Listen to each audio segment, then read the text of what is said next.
Hello dear students, welcome to English Textbook YouTube channel We Make English Easy। আমি অশোকা চলে এসেছি আরও একবার তোমাদের জন্য একটি নতুন টপিক নিয়ে। তো আজকে একটি প্যারাগ্রাফ নিয়ে আলোচনা করব। তো দেখে নাও কোন বিষয়ে প্যারাগ্রাফ। দেখো, write a paragraph about the Nile river.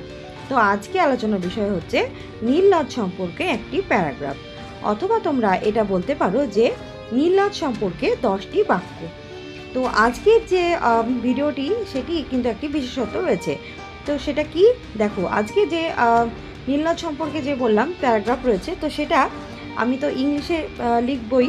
তার আগেই যেটা করেছি সেটা হচ্ছে আমি কিছুটা তোমাদের জন্য যেটা লিখবো সেটা বাংলাতে আগে ট্রান্সলেশন করে দিয়েছি, তারপরে সেখান থেকে আমি ইংলিশে ট্রান্সলেশন করছি। তো এইভাবে আমি আজকে নীল নদের প্যারাগ্রাফটা তোমাদের সামনে উপস্থাপন করতে চলেছি। তো চলো কোনো রকম দেরি না করে শুরু করছি আজকের টপিক। Let's get started. তো দেখো, ফার্স্টে তোমার দুটো ছবি রেখেছি।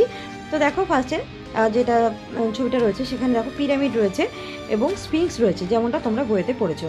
তো দেখো এখানে নীলনদ বয়ে গেছে মিশরের মধ্য দিয়ে, আর পাশে যেটা রয়েছে সেটা দেখো কতটা দীর্ঘ এই নীলনদ।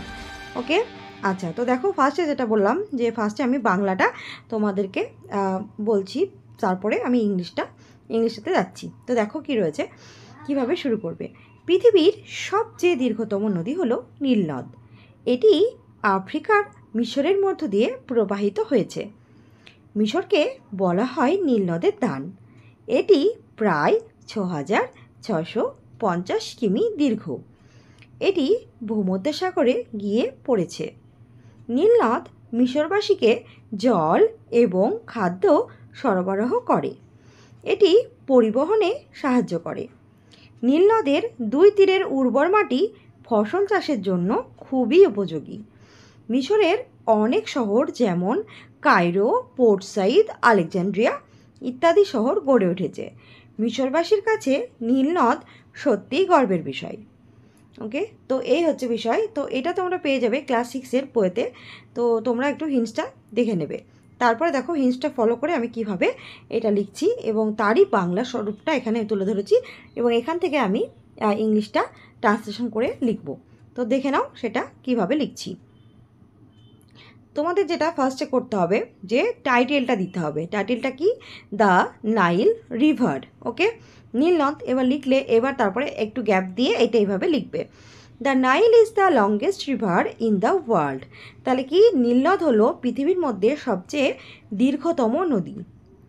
ইট flows through Egypt in Africa. তো এটি আফ্রিকা মহাদেশের মিশরের মধ্য দিয়ে প্রবাহিত হচ্ছে। Egypt is called the gift of the Nile. মিশরকে বলা হয় নীলনদের দান। ইট ইজ অ্যাবাউট 6,650 কিমি লং। তো এটির দৈর্ঘ্য হচ্ছে 6,650 কিমি। It flows into the Mediterranean sea. তো এটি ভূমধ্যসাগরে গিয়ে পড়েছে। It provides water and food to the ancient people of Egypt. তো এই যে নীলনদ সেটি যে প্রাচীন মিশরের মানুষজন তাদেরকে খাবার এবং জল এইগুলো কিন্তু সরবরাহ করে। নেক্সট দেখো তারপরে লিখবে ইট হেল্পস ইন ট্রান্সপোর্টেশন। তো এটি কি করে? ট্রান্সপোর্টেশন যাকে বলা হয় পরিবহন ব্যবস্থা। তো এটি পরিবহন ব্যবস্থাতে অনেকাংশে সাহায্য করে। The soil in both sides are fertile for crops. তো এই যে নীলনদ তার দুই তীরের যে অংশটা রয়েছে তো সেটা ফসল চাষের জন্য খুবই উর্বর। Many cities of Egypt like Cairo, Port Said, Alexandria etcetera were developed near the Nile river. তো এই যে মিশরের যে নীলনদ, সেই নীলনদের দুই পাশে মিশরের অনেক শহর যেমন কায়রো, পোর্ট সাইদ, আলেকজান্দ্রিয়া ইত্যাদি বিভিন্ন রকম শহর যেগুলো খুব বিখ্যাত, সেগুলো কিন্তু নীলনদের তীরেই গড়ে উঠেছে। The people of Egypt are proud of the Nile river. তো দেখো এই যে মিশরের মানুষেরা তো এই যে নীলনদ তার জন্য কিন্তু খুবই গর্ববোধ করে। তো এর জন্য সত্যি তারা খুব গর্বিত যে নীলনদের কাছে নীলনদ তাদের ওখানে রয়েছে, এবং সেই জন্যই বলা হয় মিশরকে নীলনদের দান, কারণ নীলনদের ওপর ভিত্তি করে এটি অনেক নির্ভরশীল। তো এইভাবে মিশরবাসী নীল নদের কাছে নীল নদের জন্য খুবই গর্বিত। তো এইভাবে এই প্যারাগ্রাফটি লেখা শেষ হচ্ছে।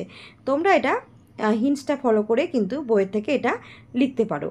তো আই হোপ এইভাবে তোমাদের যেটা লিখলাম আমি আজকে অন্যরকমভাবে একটু চেষ্টা করেছি, যে প্রথমে তোমাদের বাংলাটা লিখে দিয়েছি, তারপরে আমি ইংলিশটা ট্রাই করলাম। তো তোমাদের যদি এই পদ্ধতিটা পছন্দ হয় তাহলে কিন্তু অবশ্যই কমেন্টে জানাবে, আমি পরবর্তীতে এইভাবে লেখার চেষ্টা করব। That's all for today. Do like, comment, share and subscribe our channel English text book for more videos. Thanks for watching.